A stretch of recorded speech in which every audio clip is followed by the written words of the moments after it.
अहिल्यानगरमध्ये जुगार अड्ड्यावर पोलिसांचा छापा. 1,30,000 रुपयांचा मुद्देमाल जप्त.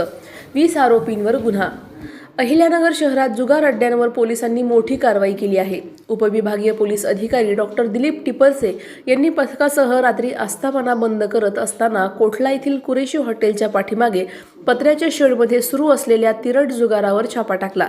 या कारवाईत रोख रक्कम व मोबाईलसह एकूण 1,30,300 रुपयांचा मुद्देमाल जप्त करण्यात आला आहे. या प्रकरणी 20 आरोपींविरुद्ध तोफखाना पोलीस स्टेशनमध्ये गुन्हा दाखल करण्यात आला आहे. ही कारवाई पोलीस अधीक्षक सोमनाथ घारगे व अपर पोलीस अधीक्षक वैभव कलुवर्मे यांच्या मार्गदर्शनाखाली करण्यात आली. शहरात अवैध धंद्यांविरोधात पोलिसांची कारवाई सुरूच राहणार असल्याचा इशारा प्रशासनाने दिला आहे. प्रतिनिधी जाकीर शेख, अहिल्यानगर. अधिक माहितीसाठी स्टार इंडिया 1 न्यूज पाहत रहा. चॅनलला सबस्क्राईब करा आणि अशाच अपडेट्ससाठी बेल आयकॉन दाबा.